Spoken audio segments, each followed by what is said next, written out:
I'm running out of time. I'm running out of feeling so. I'm running out of time.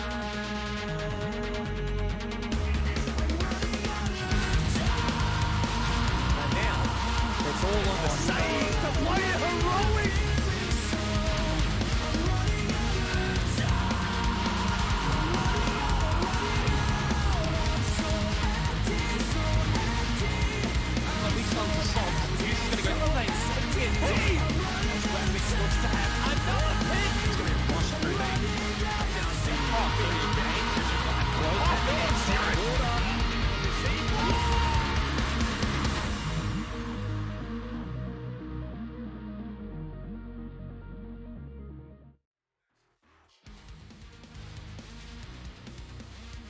It's Playday 6 for the Oceanic Nationals. We're getting towards the busy end of the stage, guys. It has been flying on by.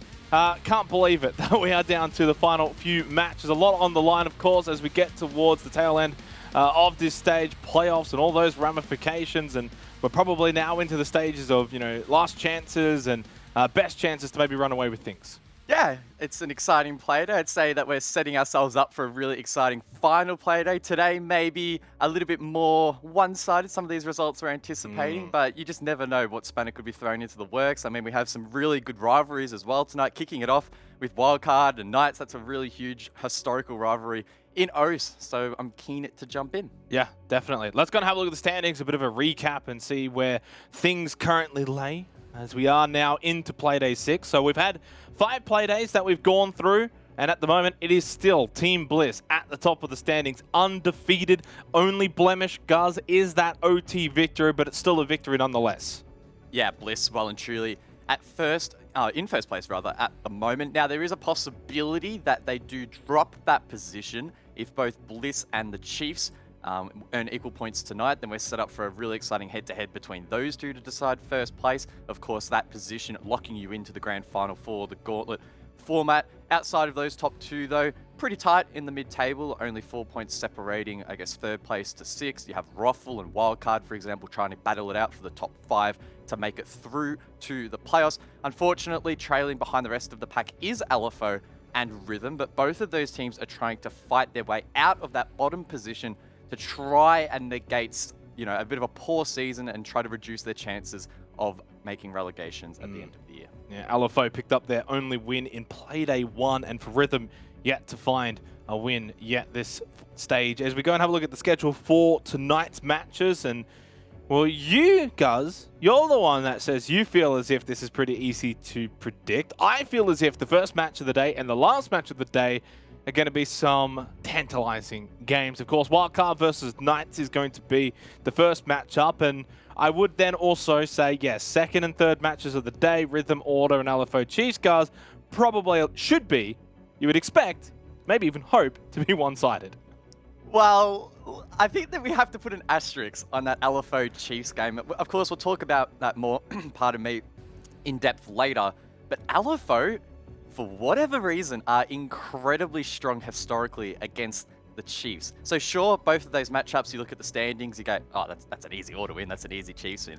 But I would just hold your thoughts a little bit on that one, not get too far ahead of ourselves, because that could be a very spicy matchup.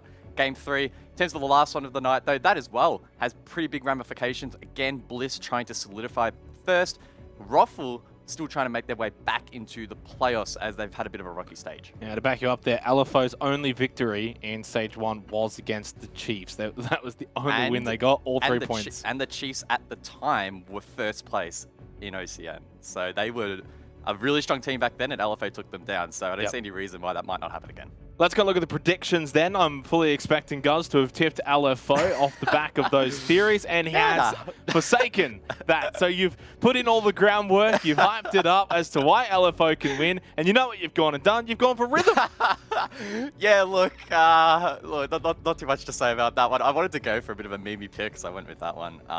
Look, in all honesty, I really should have gone with LFO. I did them on a bit of a whim and didn't put all that much thought into them, but that does make things exciting between us two, the current leaders. One of us will be winning by the end of the night, the other won't. So that's pretty exciting, but I do think the predictions show actually you know, Well, not represent quite necessarily, well. because we've got two different predictions. We could get 1-1 and then... Oh, true. Yeah.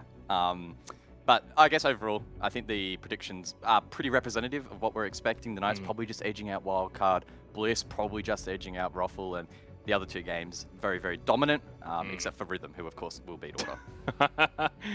Yeah, and of course leading the way is us, but everyone else not too far behind, Guz. And this is a bit of a talking point in itself, because in APAC South, as we evidently know, it has been very difficult to predict over there. But apparently over here for OCN, it hasn't been too difficult. I mean, everyone's like 14-6, we're 15-5, Ducky's somewhere down the bottom as usual. What does that say for OCN? I think for me, it says that there's probably like a clear top 5, top 6, and then so you're going to be able to get those kind of easy predictions throughout the stage. Yeah, it's obviously a little bit more clear cut when you look at, I mean, Rhythm and LFO historically throughout this season, stages 1 and 2 have been, I guess, pretty easy games to predict and safe selections. It does, of course, get a little bit choppy around the top end. That's why none of us, you know, gone flawless or close to it. So by no means is this region particularly lopsided again outside of that top 2, or bottom 2 rather.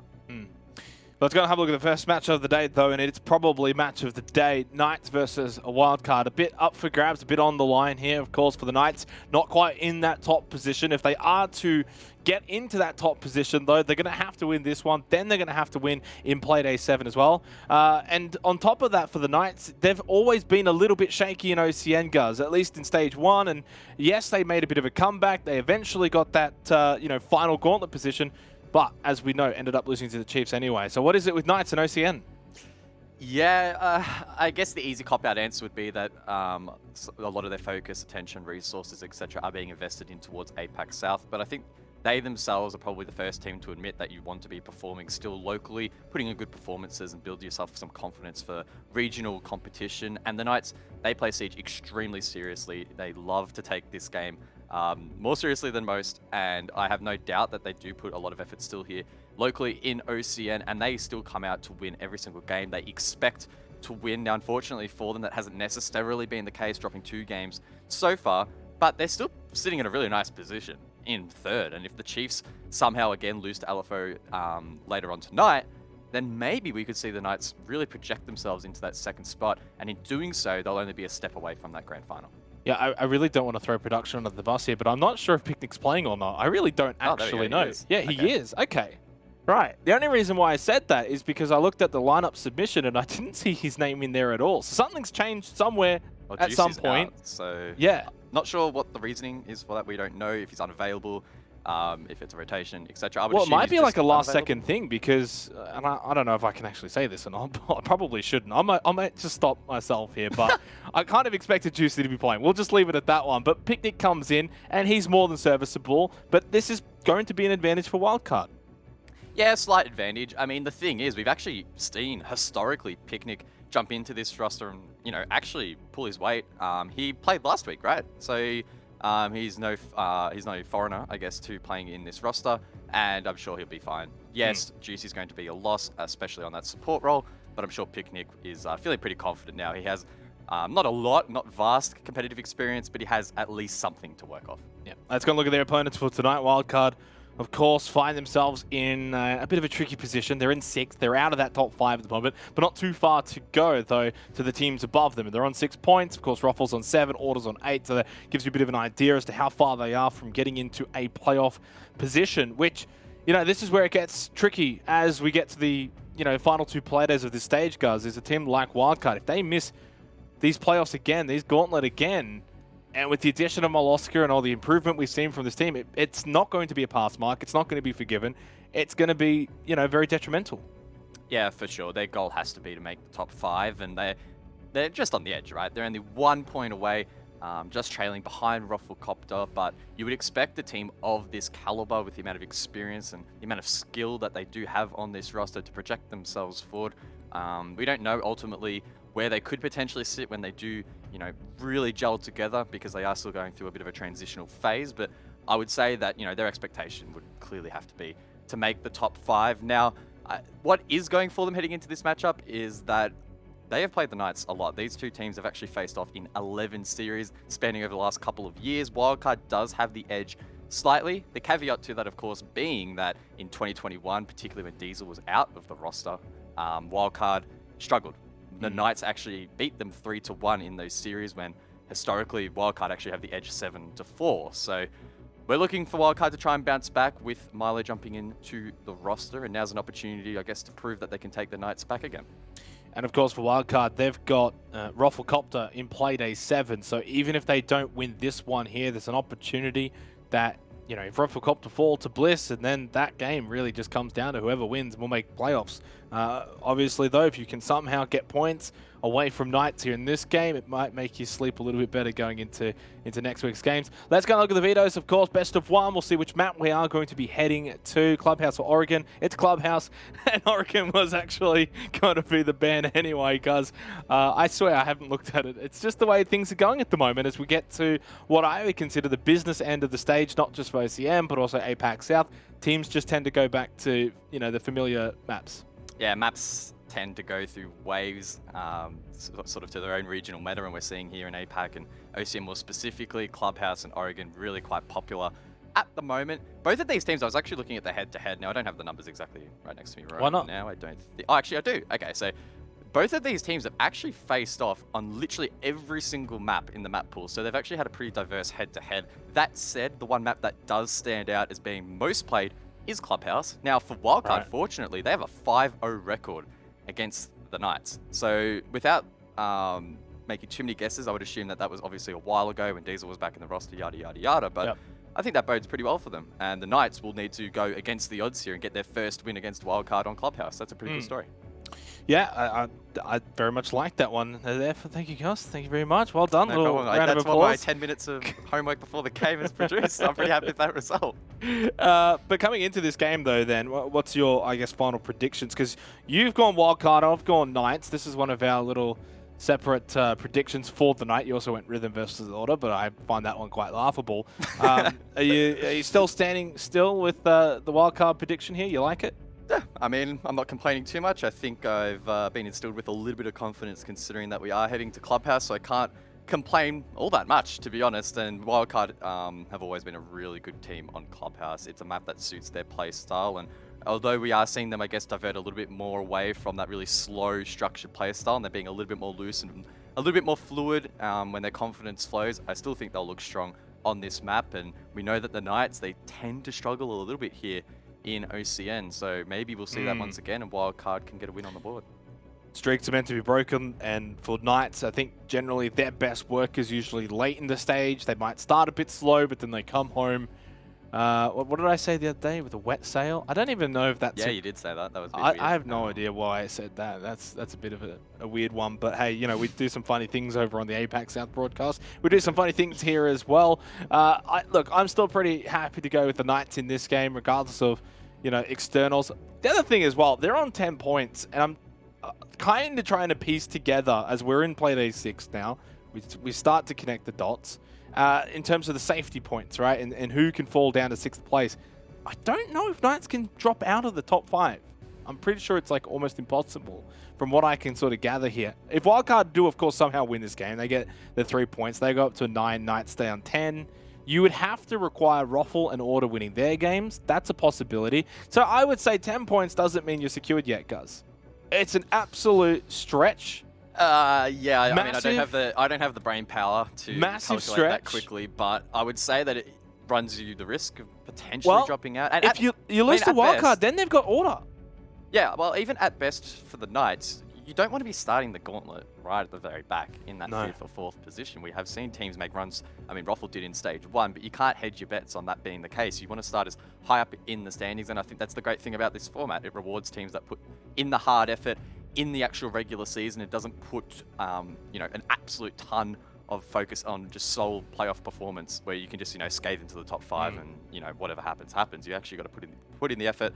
And as I said before, the Knights could capitalize on the Chiefs potentially tonight and again propel themselves into 2nd, which is a really big boost. That's 1 less best of 3 you have to play. That's less prep, less to worry about, and less VODs for other teams to watch. Yeah, that's true. I agree with that. Although, you know, as we saw from history. Knights, of course, had that top position. They were the last team to enter the gauntlet, and then they went out pretty quickly. Maybe there is something to finishing second and at least getting one best of 3 under your belt and then moving on to the grand final. So those are the little things that you can always think about. But yeah, the point that I was trying to bring up there was that if they lose to Wildcard, and as you've sort of already alluded to and we've already brought up, it's not out of the realms of possibility. Then they've got what we can probably consider to be a renewed order that has found a bit of consistency and suddenly are looking quite sharp, suddenly are looking quite dangerous. You lose those 2 games, get no points, suddenly 10 points.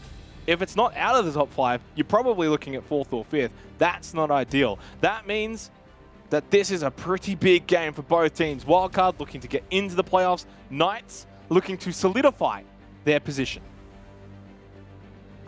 Clubhouse. I think this is what, our 3rd time casting it in a row. So, yay, fun times for us. And Clubhouse is, you know, a pretty straightforward map these days. We did actually see a little bit of innovation from Order last night in APAC South. So maybe these teams will have something sneaky to show here in OCN. I guess it really depends how deep they want to go into their pockets and how much they feel they need to win this game. I would say that the pressure's a little bit more on Wildcard because, again, they're chasing to make the top 5, whereas the Knights should be relatively safe. But again, we want to emphasize that finishing high in the standings is really, really important for the gauntlet.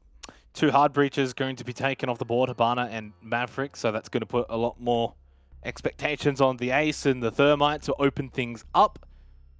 And now it is going to be actually the Malusi taken off here. Final defender ban, my guess, probably Mirror.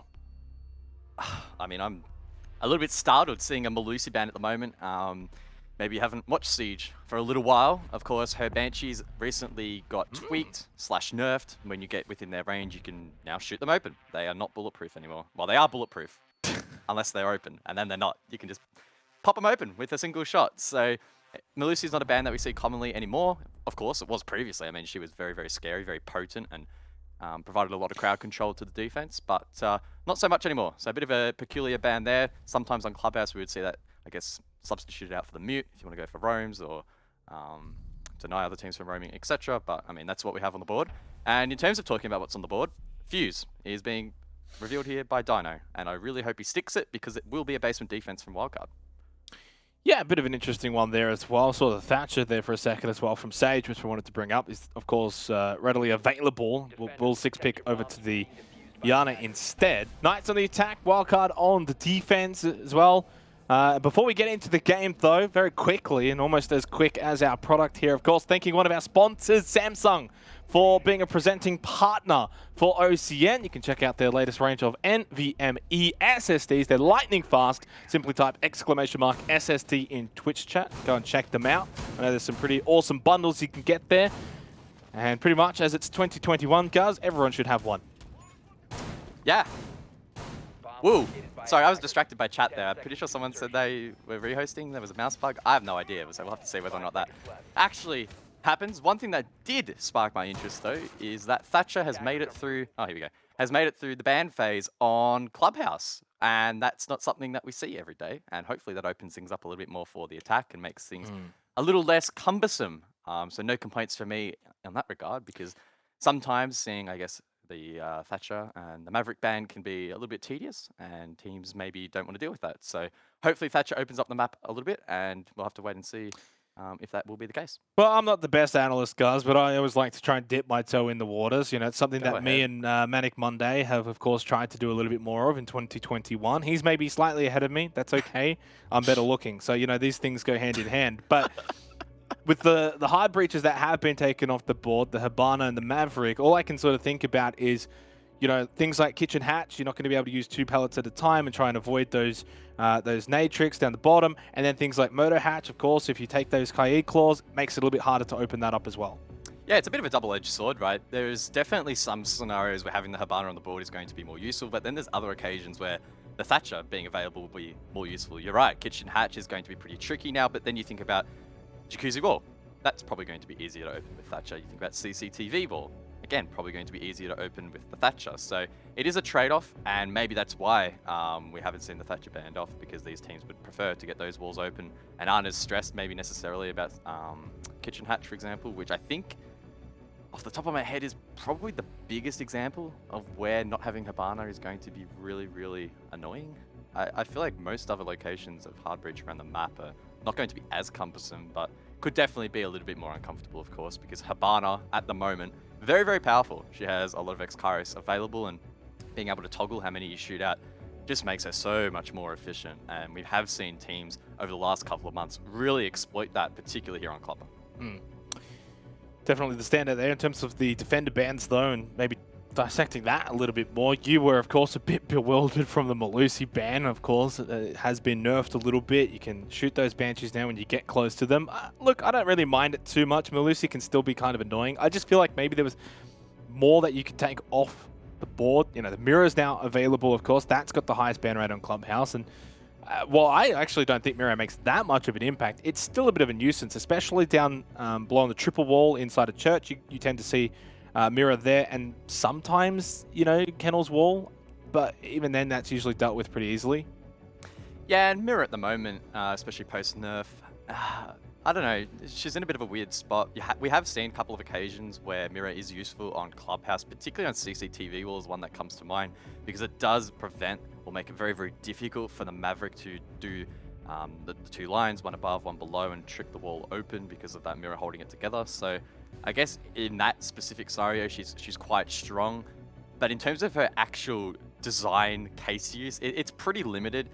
I mean, you have like the bottom of the main stairs through the triple church wall where you can get some surveillance. You have like blue downstairs again as well, but options pretty limited here on Clubhouse. So yeah, Mirror is, you know, she can be helpful, but not a must pick necessarily. Hayward, I think, having a little nap over there. I feel like I could have What's Picnic doing? a little nap as like well. He was, I don't know. Can we just do that as well? I don't think so. Unfortunately, we get paid to talk. But look, yeah, a little bit of a buck here at the moment to kickstart Playday 6. Kind of like the way we ended APAC South the other night cards as well. We just can't escape these rehosts. What do we have? It was the Knights. It was the Knights last time. I don't think it's the Knights on this occasion that are called in the rehost, but it was the same map, one of the same teams. That one was rehosted, what, 3 times? So hopefully this one is just a one and done. That would be preferable, but you never know. It builds up anticipation between these two teams. It really does. Yeah. But look, you know, we got a little bit of information, but there's not too much to go off. We haven't, of course, started the game yet. If you've just tuned in, we only really went through the ban phase, and that was it. Of course, Clubhouse being the map. Based off those bans, though, guys, are you still sticking with Wildcard? I mean, you've seen that, and the way you're happy again. Doesn't change my opinion. Doesn't change anything. Nah, we haven't seen anything that wild. I mean, again, the only thing that stood out to me was the Melusi, but even that isn't going to completely blow my mind and blow this prediction out the water or our expectations. I don't think necessarily. We haven't seen anything too crazy. And as I said, heading into this matchup, it's literally the 2 ex-Titans of OS going head-to-head on Clubhouse. Like, it really doesn't get much more straightforward than this, to be completely honest. Like, I'm not expecting to see anything wild throughout this entire match. You're not expecting to see Wildcard get a little wild? Well, we might see. I hope we see it, because I want to get the prediction. I wouldn't mind that. They're certainly capable of it, and I think the fact that it is on Clubhouse does, of course, you know, bear them that strength as we can get back into the game now and actually get started with the game as well. We had that 6 pick, of course, Sage on the Thatcher. He got off it, and he did go to the honor, so please do it. Don't forget it, because otherwise we'll have to do everything again, and he hasn't forgotten. And the Fuse, of course, we maybe didn't touch on that, but Knights on the attack, they'll bring the Fuse. Thoughts? Yeah, Fuse can be really interesting. Now, the only disadvantage that the Knights may have heading into this round is that Wildcard spotted him before the rehost took place, meaning that they're going to be anticipating it. Now, I'm not sure. We didn't see if that was the case. But either way, Fuse downstairs can be really, really great. Now, many people might think, why are you playing Fuse in comp? Fuse doesn't get many kills. But that's not really his purpose, I don't believe, on this occasion. Dino will be trying to get up above in kitchen hallway and kitchen itself, and he can send down those hockey pucks. And yes, a kill or 2 would be fantastic, but he's more likely to be able to clear out some of the utility placed around. You have the bulletproof camera from Pat, for example. But outside of that, honestly, he's probably actually not going to be that effective, because there isn't actually that much utility being brought by the defense, right? Vinny's playing Vigil, so that's a solo operator, Roma. Geo, again, solo roaming on the Oryx to make rotates. Maybe you can get some goo mines from Emo and those mute jammers from Milo as well. That will be quite useful, but it isn't like he's going to be clearing 3 deployable shields and his job's done, right? It's going to play out very, very differently, because Wildcard are committing to this pretty aggressive roam. And this is where Knights need to sort of flush out these plays. Emo's already taken a big brunt of damage. I didn't actually see where that Yeah, I don't know. happened. I was actually about to ask you, and that's going to be Moloska. The first death of the match. Dino with the opening pick on the fuse. A decent start here for the Knights. Not ideal for Wildcard, of course, playing basement. Now down a player. Still a couple of players, I think, on the roam as well. And Hayward's already inside the dirt. He has stepped on that goo mine, though, and it has been barricaded. Information, at least, for Wildcard. Able to just sneak up the main stairs. There was Dino. So a misplay there from Wildcard. Proves costly. Now that really does put the pressure on Geo and Vinny to try and at least find one pick back, maybe two, and then they'll be able to get back towards the site. You can see that Wildcard do not want to forfeit control up above here too easily and allow the Knights to manipulate site. That's why we're seeing aggressive plays here, like Vinny, for example. Sneak himself in towards toilets, Pat alongside to help. They need to be careful that they don't get sprayed from kitchen hallway, but Pat is able to fall back. But it's already a win for the Knights, although Imran getting a kill back does help. Josh will be eliminated. Do they Playing know that? They don't know that Vinny's in toilets. Oh, Well, they do now. He's expecting the peek back. That's going to be the Gemini that he was shooting at, and of course means that he loses that position in toilets, will fall back down main stairs. Minute left on the clock. That roam from Wildcard. I mean, the fact that it's a 4 versus 4 and there's 55 seconds left is probably par for the course. Now they will fall back onto site, and oh, Emo's going to die. Oh no, he managed to escape. The rebound there not working out for Dino, who was above, sending those pucks down. Picnic elsewhere though. He does find one, so the Knights find themselves in a decent position. They have a good pocket of air here to work with 35 seconds on the board, and Hayward has control of the dirt. That does put Vinny under the pump quite a bit here.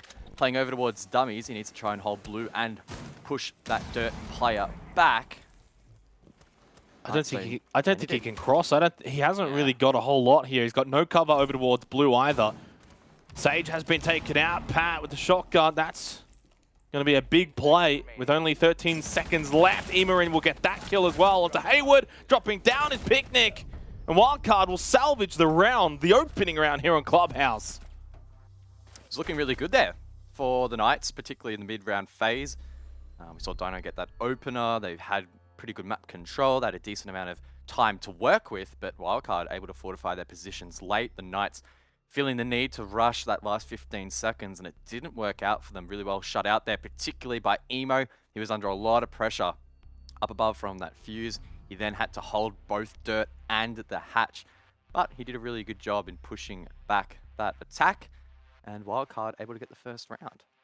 A little bit messy, a little bit touch and go there, all things considered. I mean, it was a very early pick as well from Dino, getting that opening kill on the fuse, but I don't really know if he really got much else out of his actual utility and abilities, and did it really impact that round? Did it really make a difference? I'm not so sure. Sage this time, though, will stick the Thatcher. As we head upstairs, we head over to Cash and CCTV. Should get more out of that. So ditches the Ana, grabs the Thatcher, and everything else is the same for the Knights. Well, this is something I can't help but feel we've seen before. Emorin on the Bandit, assuming that he's going to trick the main CCTV wall over towards the bottom of the screen, the eastern side of the map. Now, the Knights, they have decent utility to deal with this. Now, unfortunately, they don't have any grenades, so they can't play on the vents window, lob them in and dislodge him that way. The Knights will likely need to try and go down below, clear lounge, and make sure that Emorin can't play this position. Otherwise, opening the wall could be tough. I guess the caveat to all of that is that Sage is playing the Thatcher, so if the Knights can time those EMPs right, they may be able to counter Emorin quite hard here. Yeah, and should mention as well for for OCN so far, Clubhouse has been the most played map at 6 times now. And in terms of attacker and defensive win rates, it's basically a 50-50 split, guys. 25 attacking round 1 and 24 defensive round 1. So that's, of course, the most played map. If you're going to get any sort of statistic, that's the one you want. Imran is going to be able to trick this, so Picnic does lose out. He didn't lose any charges though, so fortunately Picnic doesn't commit to placing it down on either occasion, but he commits this time, and Emorin will not get it. Picnic actually faking it really, really late. So well played there by Picnic. But unfortunately, the rest of his team is falling like flies. Wildcard with a strongman advantage. Yeah, Immerin wins out on the CC wall as well. Emo win.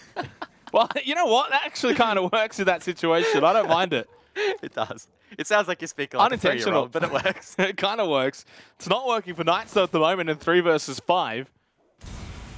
Bit of a struggle here. Not sure how they can bring this one back. Minute and a half left. They need to start finding some kills somewhere. Now, Pat's still in quite an aggressive position here. The Knights could try and isolate this pick, but they are currently still focusing on that main wall. Sounds like it has been popped open. In fact, there we go. The Shake will confirm that. Immerin now forced back over towards Cash and can use his remaining battery charges on the wall into Cash. Now, Josh is down below. Makes a play in stock and takes down Molosca. Pat, that's of course his cue to reposition himself over towards top main. Throws out a couple of magnets to, again, make that position a little bit harder for the Knights to push, and Wildcard have maintained their advantage. And Wildcard, of course, have still got the advantage in general, since Knights weren't really able to open too much up. Vinny's still over at the top of Rafters as well. Immerin is low, though, after his earlier heroics. And getting Vinny out of this position is going to prove to be almost impossible. I think at this point, there's no utility. They're just going to have to get a random flick headshot at some point. Josh now, 2 in the round.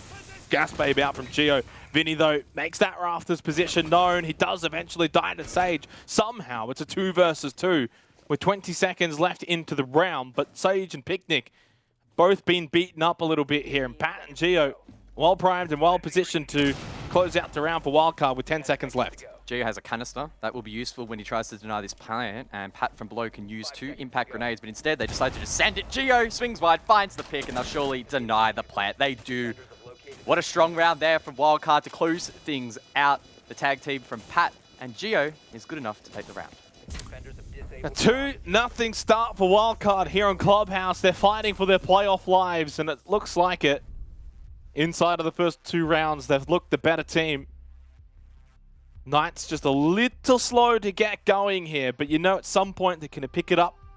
Of course, playing without Juicy tonight, that needs to be known, but you know, Picnic is more than capable as a stand-in.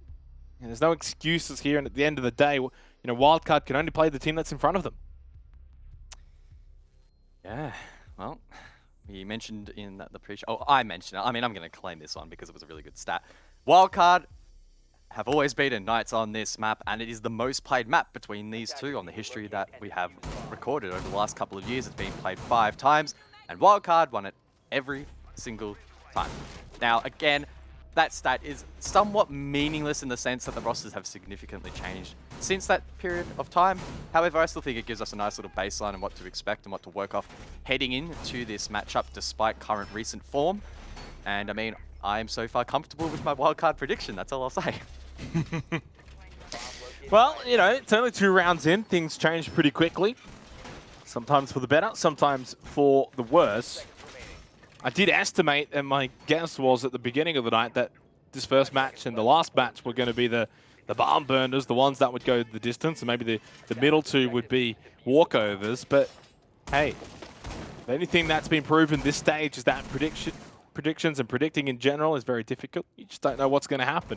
Rhythm could end up beating Order. We could all have our egg on our face except for Guz. Who knows?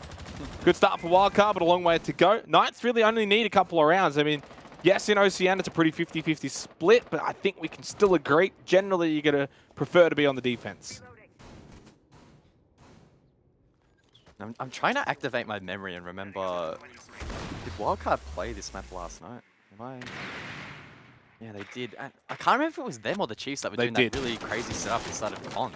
I don't know if you remember, but either way, we're seeing a bit more traditional here from Wildcard. I mean, that deployable shield inside of Cash is pretty spicy, and I think this is actually being coined as the Milo hold, where they open up the left-hand side of this wall, allows them to apply pressure over towards the breach, which inevitably, and has on this occasion been opened up, making it more difficult for the Knights to actually get control inside of CCTV and mount the rest of their attack. Now, it is quite aggressive, quite risky, but if Milo can pop off here, it makes things difficult for the Knights.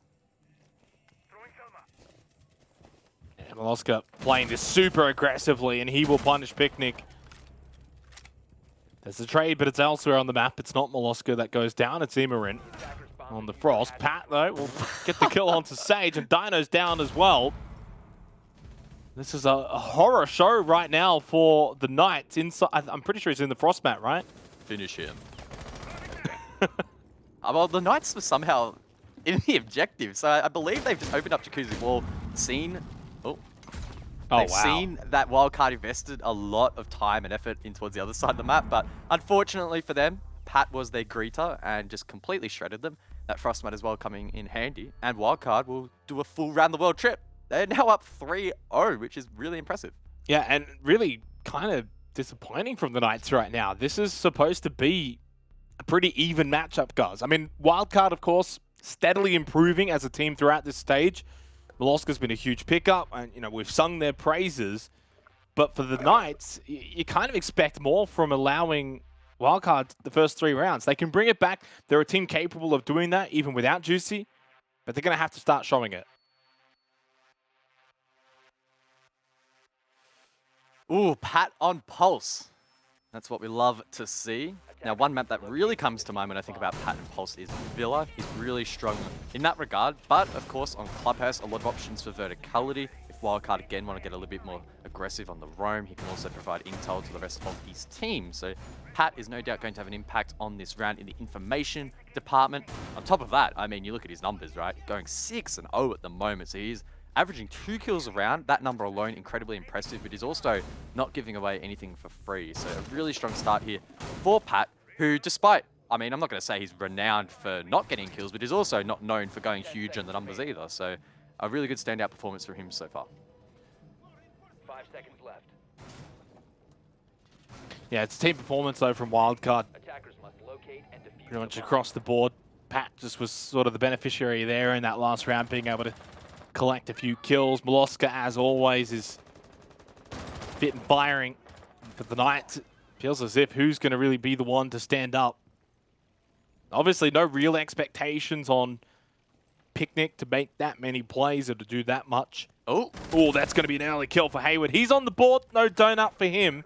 Finds his first kill of the game. Moloska, though, just caught with his pants down there for a second and will get punished. But this will be the second time in this game, guys, where Knights get the opening pick. They're up 5 versus 4 on a basement site. This time, though, can they walk away with the win? Oh, C4 from below. And look, Milo really shouldn't be dying in that position. It's Pat's job to be playing that Overwatch and finding where these players are. Now, eventually it does get traded out, but unfortunately that presence above, of course, has been given across back to the Knights. Neutralize itself, though. It's a 4v4. Dino already taking down bottom of main stairs. Control will use a drone, in fact, to burn that Sawyer gate as he looks to probably pop open triple wall nice and quickly here. Now, I don't know if it has been jammed by a Geo on the mute, but with those EMPs flying out, opening up that wall will be pretty easy.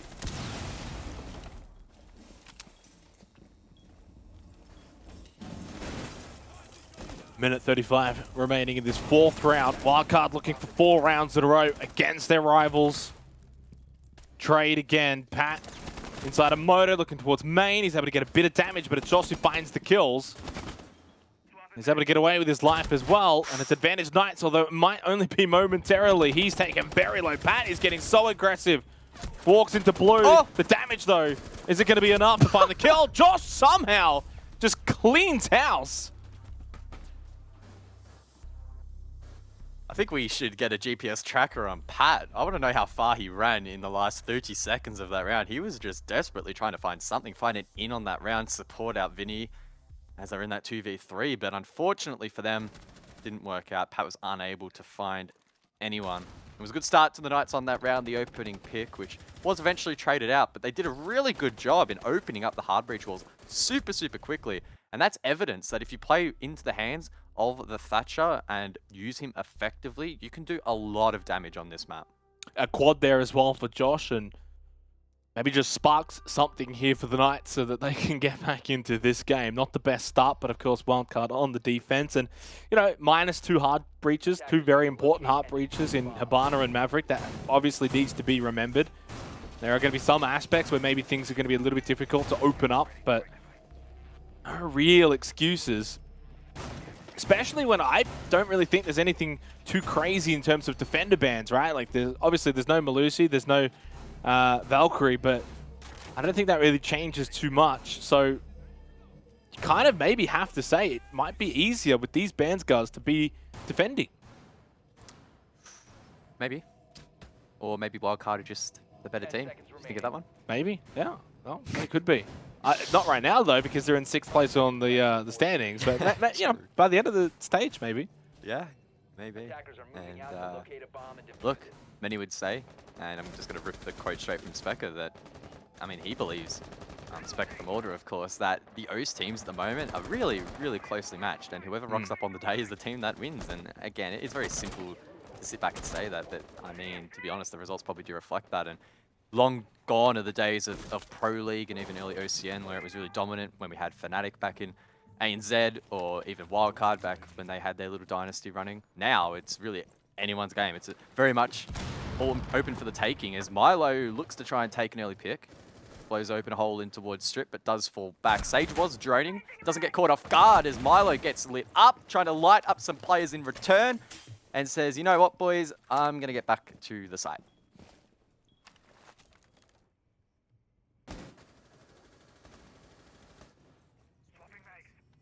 Yeah, Wildcard obviously need to be careful.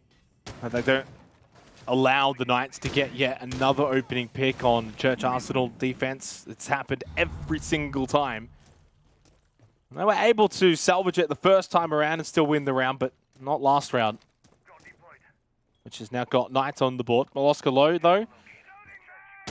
Completely beaten up and obviously back to site, and Knights can now just get to doing what they need to do above to open up these sight lines and try and make things difficult for Wildcard.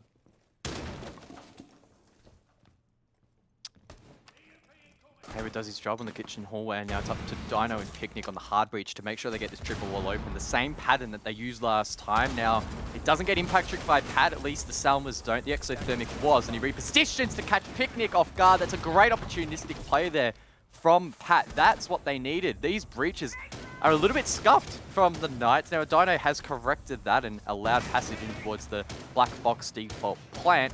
However, Wildcard should be ready and waiting. Oh, I'm not sure what happened there, but it does get traded out. Pat getting the kill back onto Dino. 3 versus 4 with 50 seconds left in the round. Wildcard, though, just holding on. The pressure mounting from the Knights as they start to swarm the site. Now 3 versus 3. And Josh is alive and kicking and now heading towards blue. And this is where we saw him go on a bit of a rampage before. Now, this position at the generator has actually been pinged out. Imran's position, guys, has been known here for the Knights, but there's only 28 seconds left. Time ticking down. The pressure now applying to the Knights in the form of the clock. 20 seconds left.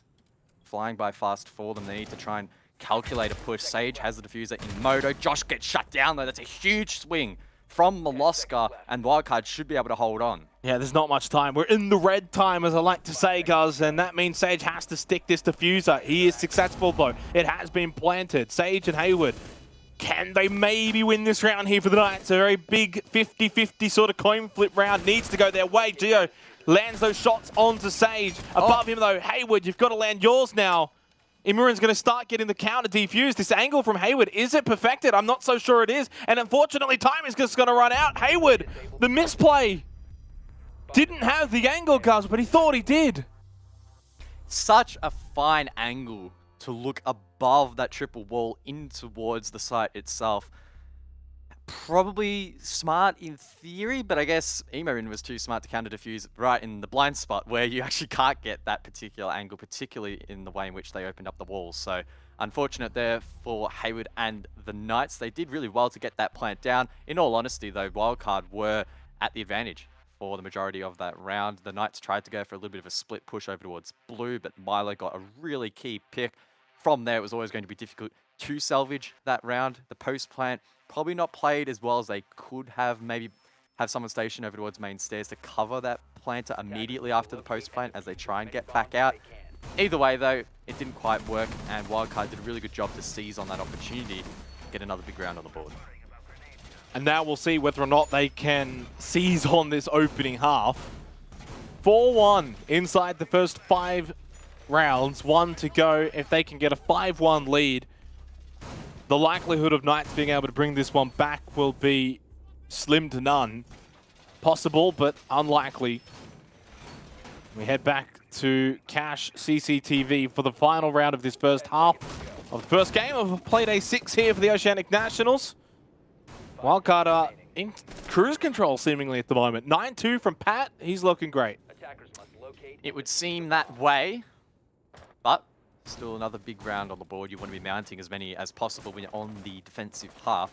In terms of this round, however, a pretty similar setup here from Wildcard. Vinny playing Rafters there on the Kaid, using 2 Electro Claws to fortify that position down below and make those reinforced walls rather really difficult to open up.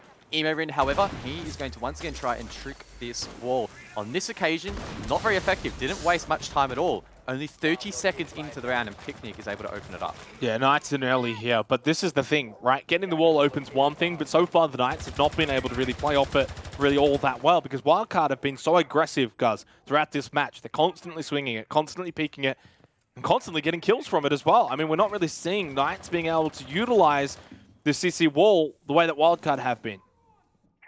Emorin just making sure down below is clear. Now, I don't anticipate anyone from the Knights to really play down below you. The wall has been open. No one's running nades to go below and throw them up towards the floor of Cash. So don't expect too much action down below. However, there might be some action from the other side of the map, and that's what Milo is ready to monitor. Does he swing? Yes, but he doesn't win the kill. Dino with the AK-12 wins that engagement. It's a huge one. Now he can use those Stelmas to open up construction into Cash. Opening pick, an advantage again for the Knights, who have had it a few times in this first half, but it hasn't always then fallen their way afterwards. Dealing with Vinny and Rafters has been one thing they've also struggled with quite immensely inside of this first half. They're going to have to do it again here. Minute and 20 seconds left on the clock. Slight advantage here for the Knights. Of course, CC wall open. They still have not cleared out Vinny at Rafters, but they are now getting to work on this con wall into Cash. Cheeky little rotation there of the claw from Vinny. We'll electrify one half of that wall that both Picnic and Dino will want open on the ASAP. Josh, though, from below applies pressure onto Pat.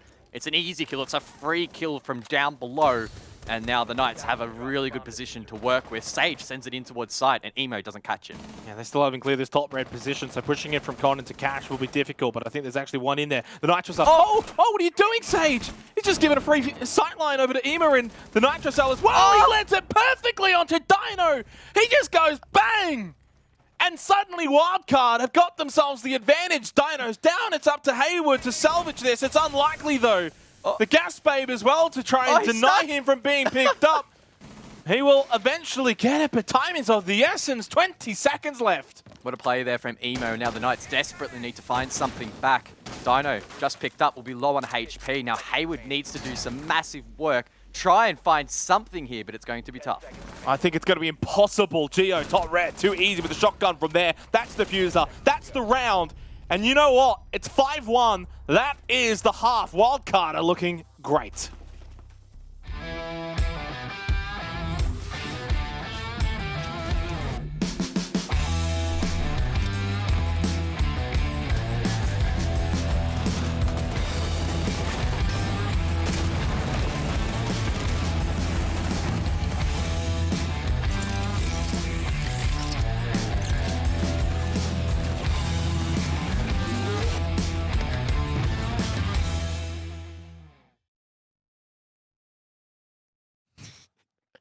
Welcome back from the halftime break. Wildcard with a 5-1 lead, looking really solid here on Clubhouse, looking to maintain that perfect record against the Knights on this map. They'll be very happy with how they've kicked things off, but of course, transitioning over to attack on Clubhouse means that the job is far from over. Yeah, it's a long way back though. Obviously, we can sit here and say, right, second half, Knights will be on the defense now. Wildcard's going to have to deal with the fact that there's no Hibana, no Maverick. And it's very difficult to envision Knights coming back from this hole that they find themselves in. And I tipped the Knights as well, guys. So I would like to think that they could bring this one back, maybe salvage my prediction, but I think we're going to have to say that's looking like an L for me and a W for you. that will mean, at least momentarily, you will be the prediction king once again, but once Rhythm lose, it will come back to us being tied. That's why I picked Rhythm, just to keep things nice and tight, so that we can brag about ourselves being in sync. But yeah, this has been a very big hole, I think is probably a great way that you described it, that the Knights have found themselves in. Now, it's not impossible for them to find their way out of it, but they're going to have to really put in the hard yards. Now, Dino's trying to trick the wall with the mirror, but it's a little bit too late. Really good job there from Wildcard to pop it open, and that's another mistake from the Knights. Pretty similar, actually, to the 6th round that we just had, where the wall gets opened up at the 2.5 minute mark. Nice and early here for Wildcard, just as it was. Nice and early for the Knights, but as I mentioned, though, in the last round, getting that wall open early doesn't necessarily mean it's going to translate in a round win. But Vinny getting the opening pick onto Sage, well, that makes things a little bit easier. Sage struggling in this game, although, to be completely honest, everyone besides probably Josh and Dino struggling for the Knights. It's been a struggle match as a team. Maloska just choking on that gas babe there as he makes his way into logistics. Dino gets one back. Suddenly it's a 4 versus 4. Josh, though, down. A lot of picks early in this round. We're not even at the halfway point of the action phase yet. Hayward getting lit up, but will survive. Look at that whole team, guys. Dino so low. Wildcard are just dominating this round. Now, still, they have a couple of obstacles to overcome. Getting this wall open will be tough. It is electrified, and Pat's trying to trick it out. Bandit coming alongside. Josh, that is to make things tricky. Got it. And unfortunately for Wildcard, that Exothermic will go to waste. Now, fortunately, Milo still has 2 Summoners to work with, so opening this wall still going to be tough, but not completely improbable here for Wildcard. Yeah, and there's still 1 minute and 5 seconds left, along with the fact that Knights are severely beaten up. Hayward watching over towards that garage door. Bit of a peek here from Picnic, and that is perfection. Headshot onto Pat. Vinny, though, finds his second for the round and immediately traded back. This has been But they're all low. They're all so low. I mean, so chaotic of a round. And yeah, it goes back to what I picked up before, is that the Knights are so low, it won't take much. A couple of wild sprays and you could probably find a double kill. well, and Geo, I presume, has a nade as well, still in hand. So one good nade should at least find 1 kill. You get it to the 2v2, you can trade it out here. So Wildcard at the man disadvantage, but could still close this out.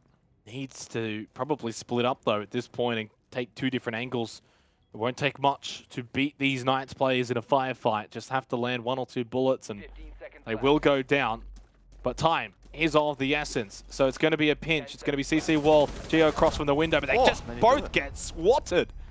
Nicely executed from Knights down the stretch. Despite the health states of their players, they had the man advantage and they used it well. Knights with a much needed round win. Yeah, I guess maybe I was being a little bit too biased there for my selection. The advantage that the Knights had in that scenario is that Wildcard had very limited time to locate where those players were, and seemingly they didn't really have much intel. They were playing it off their toes, trying to get to that default plant position, but the Knights locked them out.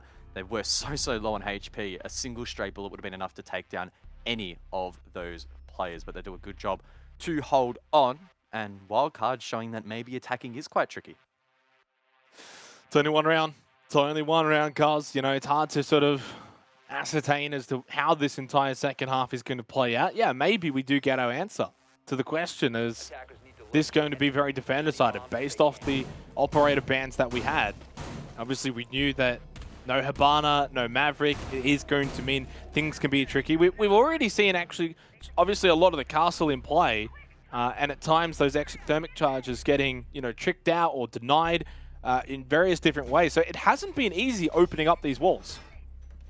No, it hasn't been, and yeah, that cash wall is a prime example of that. So again, something to keep monitoring here, and that does put, I guess, a bit of pressure on Vinny to keep performing on Thatcher and make sure that he's fulfilling his role. Now, Hayward's just blown a C4. Okay, that's an interesting use of an Archer cell, creating a rotation from CCTV over towards rafters. Now, it's not often that we see Nitros used in the preparation phase in competitive Siege, but Hayward seeing the use of that and does allow for a bit more aggression on that side of the map. Well, this is going to be a roam from Knights, judging from what we can see. And yeah, aggression is the key here. There's no more Nitro cells on the side of the Knights, so they're not really planning on playing that sort of turtle game. Hayward going to see if he can find a pick at some point. West side push here from 2 members of Wildcard, 2.5 minutes, of course, early on. The other 3 over towards Candle's wall. He had an opportunity, guys. It was in his sights. just unable to land the shots. Yeah, the Roni, such a potent weapon here on Mozzie, but Hayward unable to connect those shots. Not being pressured, however, from anywhere else, making his life a little bit easier. Ooh, Oh! Josh. Okay. Where was Wait. that? Was- Did he... I don't even know. I think we're both a little speechless as to where that one happened. Did he somehow get that through the CC wall? Like, surely not, right? That's going to be an easy... Oh! Sharp shot from Geo, despite Hayward watching and waiting. He just gets sat down. And They Geo have- immediately they have straight free down control. oil pit into blue, knowing that there's a roam from Knights, just goes straight for the site. But there is a player watching, waiting. Sage, nice headshot onto Geo. Swing from Vinny is successful as he makes his way into Church. Player in Moto. Dino, though, with the kill. The trades go out. Knights will win it out. And their roam is successful. That is a strange round. Multiple picks off site. Then we had multiple players from Wildcard trying to send it in one by one over towards blue. Each one of those being shut down. Vinny actually tippy-toed into sight. And then he got shut down. That was, yeah. Look, we're not gonna write that one in the history books. That was very, very strange and very, very different from what we saw from the Knights, right? On their basement attacks, it was very structured. They cleared the roam, then they set themselves up bot main. They made sure every single time they opened up the church wall the same way. Wildcard, though, they kind of threw that rule book out, tried to do their own little thing, try and rely on finding picks. Did work out for part of that round, but ultimately it was the Knights with that structure who were able to close it out in the end. Well, you said that this round wouldn't go in the history books, but it has gone in the replay file. We get a quick little look at it once again. This is a nice swing from Vinny, but as for much of the round, you get one and then you end up dying shortly afterwards, and the Knights were able to just win their trades. But yeah, bit of a different round. Sometimes, though, that's a good thing, and it's nice to mix it up a little bit. And for the Knights, it works out well, and I think we are now starting to see and starting to get those answers to the questions earlier about, you know, defense, offense, and this particular match of Clubhouse, despite the statistics of OCN Stage 2, is proving to be quite difficult for the attackers. We'll see, though, if this can continue as we head over to Gym Bedroom. Tactical timeout from Wildcard has now been completed, and I like the timing of it as well, guys. You know, 2 rounds in a row here for the Knights. Wildcard don't need many rounds, they only need 2 more. So a quick little tactical timeout, deny this momentum from the Knights, and see what they can do to, you know, pinch one here, make it 6-3, get that match point, and put that pressure back onto the Knights. And maybe we have underestimated Knight's ability to bounce back here, or at least I feel like maybe I have. Now again, looking back at the history between these two, 19 maps recorded, their attack, the amount of attack rounds won is actually really close. 43 to the Knights, 50 to Wildcard. You look at the defensive wins, the Knights 47 and Wildcard 73. So historically, Wildcard have been able to blow out these games a little bit by being really strong on the defense, but the same can't really be said about their attacks, where they're a little bit more evenly matched. So again, there's a lot of different angles to that statistic, depending on starting sides and map selection and all that jazz. But it is still a really cool number to point out that Wildcard are probably expected against the Knights to gain a bit of a margin on their defense, but in terms of their attacks, really has been quite tight. And this is probably the site that if Wildcard are going to be successful on, it's probably Gym Bedroom. Yep. They can obviously get to work nice and easy on the CC wall, make their way in through Con, and obviously deal with the Jacuzzi wall nice and easy. This is probably where, you know, not having the Habana or the Mavericks not really going to make a difference. Yeah, for sure. Milo on the ace can use those summers onto the Jacuzzi wall, and with that Thatcher available, it's going to be very, very difficult to counter that. And as you can see from the Knights, they haven't even bothered. They have brought no hard breach denial, instead focusing on the likes of area denial. I mean, with the LR, you also have the smoke, and I guess if you want to consider frost area denial, that as well. Mirror on the board as well will make things a little bit tricky for the attackers they try and progress through. Definitely some common positions where those are placed in the likes of bathroom, and probably one in logistics as well. Sage displaying one of those mirrors, rips the Nitro cell. If he throws it, he might be able to find Milo here on the rappel. You almost need to throw it before you actually get information. If you see a player, usually they're only going to peek it momentarily and then fall back. It's very difficult to find that kill. Oh, Throws it out. That is perfect onto Moloska. Didn't need much time, but Imarin at least got the headshot back. He was watching on the rappel. So it's a 1-for-1 trade. I think Moloska's job is done at least on the ace as well. I mean... Yeah, well, he popped open the mirror when he threw it, so it was not the worst result. Ooh. And there we go, that angle being used by Pat. So Milo, yes, he dies, but he does his job really, really well. Wildcard now with a minute to go. And the man advantage, a decent amount of utility as well. 2 nades from Geo could be really useful. Oh. Picnic and Dino under a lot of pressure now. Yeah, the round is slipping away now from the Knights. 47 seconds left. Pat 10 and 5. Geo 9 and 4. It's the old guard that are having their way with the Knights at the moment. I feel like there's a lot of pressure here on Dino, more so than Picnic, to try and salvage the round. Picnic is pinned down inside the logistics. Dino, though, in bedroom, he's the one. If something's going to happen, it's through him. Unless Picnic, is going to decide to just have a bit of a picnic himself here. 2 quick kills. He stops that diffuser going down. Repositions as well to the top of main. And suddenly, with only 15 seconds left, guys, this could be salvageable for the Knights. A fatal error there from Wildcard to allow Picnic to cross the breach. And they're going to pay He can swing for this. Oh, Vinny, though, finds one. And now Picnic needs to survive. He's the coach of the Knights, filling in for this match, but he needs to deny this plane. It's being held down by Vinny, who wins the fight. It was close for Wildcard, but they're able to get it in the end. Yeah, as soon as he loses Dino there, that makes it very difficult. Very, very difficult. Well played, Wildcard. Match point. And I guess the tactical timeout pays dividends in the end because they do win the round immediately afterwards. And this has to surely be a tactical timeout from Knights. As we go to the replays here and have a look at that, of course, Sage with the perfect Nitrocell. That's just a beautiful shot from Pat. And yeah, Moloska did his job, guys. You know, it doesn't really, he doesn't get a stat from anything from that, right? He's 4 and 8, but he's a very large reason as to why that round went the way for Wildcard, but he doesn't get a stat for it. Yeah, such as Siege, I guess. Very difficult to statistically... No timeout. Yeah, to put stats on everything, as yeah, they don't take timeout. Yeah. I mean, I guess the coach is in the game, right? So. Yeah, true. Picnic can rile up the lads a little bit because they are going to need to fire up 3 straight. That's their goal at the moment, to try and get this game into overtime. Now, of course, being that Wildcard have gained match point, the Knights can only gain a maximum of 2 in this matchup. That does put them at threat, I guess, of some of the teams below them, especially. I mean, if they lose this match completely, then they're really under the pump. We theorized before that maybe the Knights haven't 100% secured their position into the playoffs, and you don't want to leave anything up to chance. So it's really important that the Knights are able to fight back here. Yeah, and if the Knights can't get anything from this game at all, suddenly a Chiefs win against LFO means that Knights cannot get into the top 2, guys. So that's a gauntlet run that would be awaiting them, 3rd at minimum, right, out of the top 5. So it's going to be a low place finish for the Knights and their expectations. That's also not including the fact that, you know, if they lose this in order to defeat Rhythm, Knights then momentarily drop down into 4th, Geo with the opening pick. So it's not just this match that has gone astray, it could be their entire stage that is going astray. Ooh. Dire straits here for the Knights, but it's a good trick there from Josh. Of course, they Wildcard able to combo the Selma and Exothermic from Ace and Thermite respectively.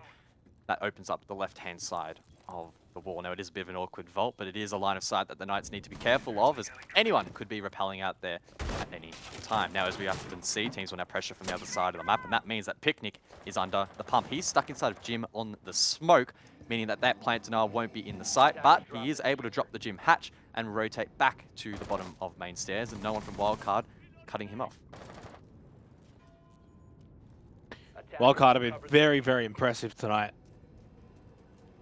And I think it bodes well for their future as a roster, what they can achieve. They've completely dismantled the Knights. Yeah, you look at the historical figures that you brought up pre-match, guys, and yeah, had I seen those stats and seen that we were going to go to Clubhouse, I definitely would have predicted Wildcard, but we don't get that, early on in the week. And for Wildcard, a win here will propel them up into 4th. It puts Rufflecopter out of the top 5 and puts a lot of emphasis on them beating Bliss later tonight So it just sets the stakes for that match later tonight. Of course, still to finish this particular round. 1 minute left. Wildcard with a man advantage and match point. Had Picnic have stayed below there, he may well have been able to deny that breach in towards Cash from construction, but either way, he's now in a safer position at top main. Now, Wildcard just need to prepare themselves for the execute. Rafters hasn't been cleared at the moment, meaning that the Knights have a really strong crossover towards this breach, and that will probably be where Wildcard try to clear next. But again, the clock is against them, and with 30 seconds to go, leaves little room for error. 25 seconds left. Wildcard with the advantage, but they're the ones that have to push in. They have to be the proactive team here. Knights can just sit back and hold angles, which should make it pretty easy to overcome this man's disadvantage. Somehow, though, Picnic has been taken down. Dino's low, but he gets the kill with the Nitrocell onto Pat. 5 seconds left. Molosca planting that diffuser, but there's a massive Nitrocell from Sage. That's the round. Is it? Oh no, it's actually Vinny sticking it. He picked it up at the last second. He gets it down, but Knights still win anyway. Let's be real. It's always going to be unlikely, but I mean, almost made something of that one, Guz. Yeah, very messy execute there at the end there. Wildcard narrowly missing their opportunity, and you can see that the Knights quite relieved that they're able to pull that round off. You know, a couple of smiles all around, which is good to see when you are having the match point against you. So a bit of positivity is always great.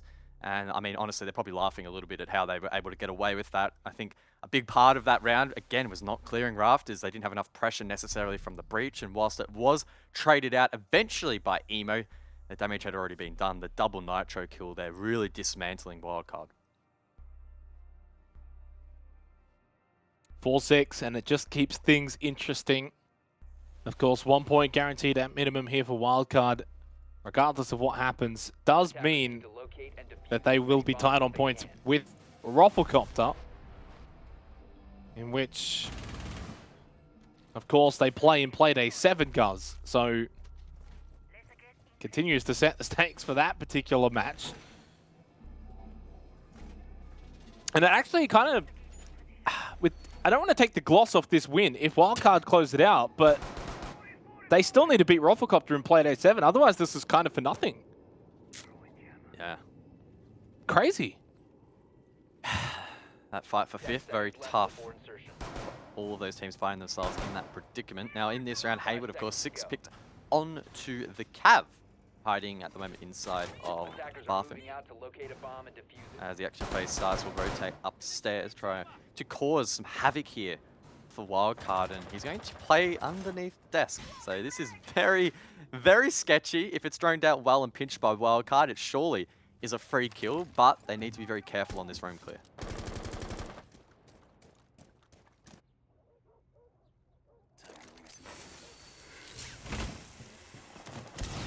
Yeah, Wildcard will be kicking themselves if they can't close this out in regulation to secure all 3 points. It could come back to bite them later on.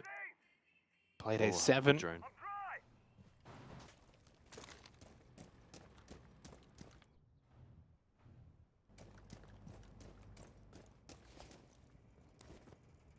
Oh. Oh. Ah. Dino doesn't even shoot back. Oh, there we go. Big shot from Gio. Lands it onto the pixel that he was able to see of Dino's head. But he dies immediately afterwards, courtesy of Josh. Pretty awkward engagement there to start things off, but Hayward is still alive, and I can only assume that he is still on that top floor. Yeah, so he's underneath that desk, and I don't know if Wildcard have droned it out. If they have, they've chosen to ignore him. If they haven't, it could prove fatal if he goes for a flank. No dedicated flank watch here.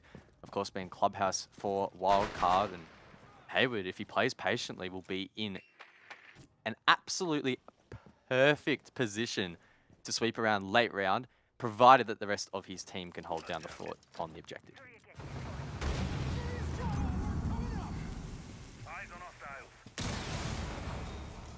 Moto hatch going to be opened up, and I suspect that Hayward's going to start getting a wriggle on here as we hit the 1 minute mark, and he does so. And as you said, being able to now flank around the map, and really only needs one, guys. It only needs to find at least one.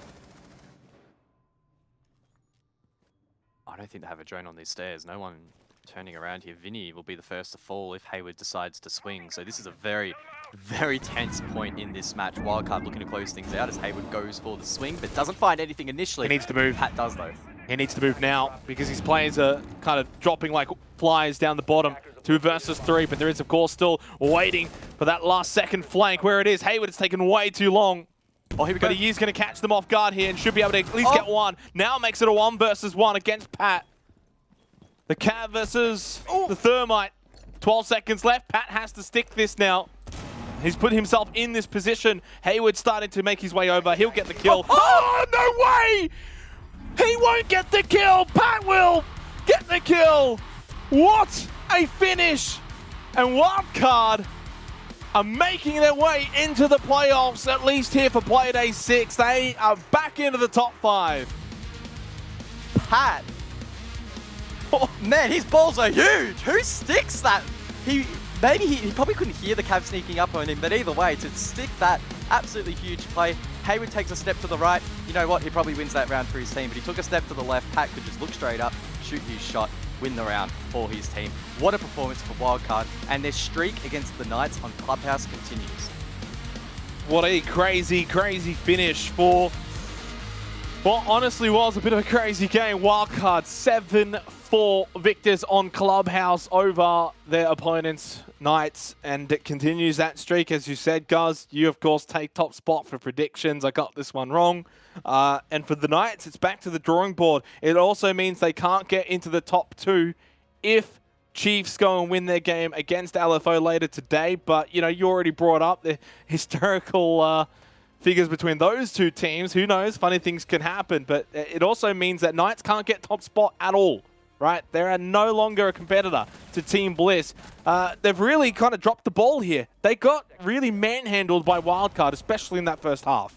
Yeah, the defensive half from Wildcard set themselves up so nicely. I think this would be a very different story had Wildcard not been so dominant in that first half, because they gave themselves such a nice buffer. And sure, the Knights mounted a pretty decent comeback in the start of their defensive half, but again, I think the damage had already been done, and it only takes a couple of mistakes to compound. Wildcard able to capitalize and close things out. I mean, the final round as well, incredibly fine margins, and again, this game in any other universe would probably still be continuing, but Wildcard able, I guess, to just compose themselves a little bit more in the dying seconds. Yeah, and the Knights did start to bring it back. You saw it here. It was a 3 versus 5 moment. Knights had a chance, an opportunity, let it slip, and then, of course, were able to offset one of the match points. But in the end, Hayward on the Cav, I kind of expected a little bit more, Guz. And here at the last second, what a shot from Pat as well. Such a fine margin. Like, literally, like I said, if he steps to the right and goes that way around the box and faces the back of Pat, he wouldn't have been able to hit that 180 and get the kill. So really, again, small margins between these two, but that is the nature of Siege in general, but specifically Clubhouse, and again, specifically against two teams that have fought over this territory on so many occasions. Now, looking at the stats, a good performance again from Jerry. He's finding his stride here in Stage 2. Pat as well, a standout for Wildcard, not known for posting huge numbers, and also fulfilled that support role quite nicely. Now, the rest of the team, maybe, you know, not as explosive in the stats, but all playing their part to help the rest of the team. And again, Milo is a player that you were mentioning that he was doing a lot of things that stats just can't show and won't show. But again, still being impactful towards the team's effort. Now, is this where I become a bit of a Debbie Downer, Guz? Should I do it? Yeah? Okay, yeah. Okay. So this win for Wildcard, of course, they go to 9 points. Regardless, absolutely regardless of what happens tonight between Roffle and Bliss, of course, Wildcard play Rofflecopter in Playday 7. Any win for Roffle, whether it's an OT win or a regulation win, sees Wildcard back out of the playoffs. So that win that they got, as great as it is, Guz, doesn't do much for them. It doesn't change anything. What it does do, it changes a lot for Knights. Yeah, very, very temporary relief there for Wildcard, and they have a really big battle against Roffle next week. So regardless of necessarily Roffle's performance tonight, that still sets us up for a really, really big match, a really important match between those two next week. So that's what all Wildcard's efforts will now be towards, as you mentioned, for the Knights. Now, very, very disappointing for them. Now, we still think that they're probably going to hang on for a playoffs position. Again, could be a little bit dicey if they lose next week. However, they will be disappointed that they drop out of the 2, and that means that they've already taken one step further back in the gauntlet. That's one more best of 3 that they now need to play. Let's go and have a chat with one of our favourites, of course. It is Vincia off the back of that win against the Knights. Big win, of course. You probably maybe even heard me, it doesn't mean too much when it comes to playoffs. Of course, you've still got to beat Rafflecopter in Playday 7, but it must feel good to defeat, this Knights roster, even if they were without Juicy. Yeah, I mean, it's a win's a win, and it means a lot in our hearts, even if it's not on the leaderboard. Yeah, they were a little bit less coordinated today without Juicy. I know he's a very integral part of that communication link on that team, and when you're playing against a team that's kind of less coordinated, you just have to make sure you're hitting your shots, and I think we just were today. Yeah, I'm interested to hear about yourself a little bit personally, Vinny. Obviously, the last couple of weeks, I think you'd probably be the first to admit, haven't been your greatest in your competitive career, but tonight, a really solid performance from you and the team. Do you feel like maybe you're hitting some form now? I'd extend it to the whole stage, to be honest. I think I've had a pretty poor stage, but yeah, I don't know. I think as the team is progressing, to get better together, it only boosts everybody, and I think, I'm playing my best Siege when the team is, and I think that's just showing with tonight's performance. Obviously, you guys have got a big match against Rafflecopter for Playday 7. Are you guys going to maybe watch the game against Bliss tonight as a team? Is there anything like that? Nah, Ruffle, they're okay. I think we'll be okay. Jeez, I'm liking that. I mean, is there anything that scares you about Ruffle, or should they be an easy win? Is that what you're trying to say? Just bouncing balls. I don't know. Bouncing balls is kind of scary, but other than that, I don't know. I think we'll be okay. Fair enough. I love the confidence. That's really what you need to have. And obviously, if you can somehow get that win against Ruffle, then that would mean you make it into the gauntlet. And that's probably, I guess, the goal for Stage 2? Yeah, I mean, it's more of the short-term goal, just to get as many wins as we can this stage and keep building on what we're doing. And making playoffs would be, a good challenge for us because it puts us in that BO3 format, and I think we would, have better performance in the BO3 anyway. So if we were able to make playoffs, I think we'd be able to make a deep run, which would be good. Yeah, cool. That's all I've got to talk about. I'm really keen for next week. I think that's going to be the big game. Hopefully, you'll be talking to us again, or at least that's what you'll be hoping. Yeah, wish you all the best because it's a really big matchup and a testament to how close I guess OCN is at the moment. Yep. Was that a question? Thank you very much, mate. Well, it definitely was not a question. I think he was trying to. I had nothing to say. He was trying to get rid of you. He was trying to get rid of you. I'll say the goodbyes and again, congratulations on the win, and we'll see you next week. Thanks, guys. See ya. Jesus Christ, we need Vinny to replace you on the broadcast, dude. Honestly, I mean, he's already Me? been on once before, but Yeah. why are you throwing it to me? I got nothing more to say. I've already asked my question. I mean, what more am I going to say? You could have asked him something funny, like what he had for breakfast. You could have, improvised. Come on, guys. I'm a color caster. I'm not really that smart or funny. I can't think outside the box, so don't expect anything from me. Well, unfortunately for the Knights, they did in fact lose to Wildcard 7-4 on Clubhouse. Bear with us, of course. We've got more games to go tonight for Playday 6 of OCN.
Welcome to GTV ANZ, the gaming channel created by Ubisoft.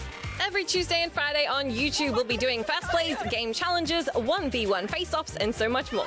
You happy? When did we get a dog? It's a good question.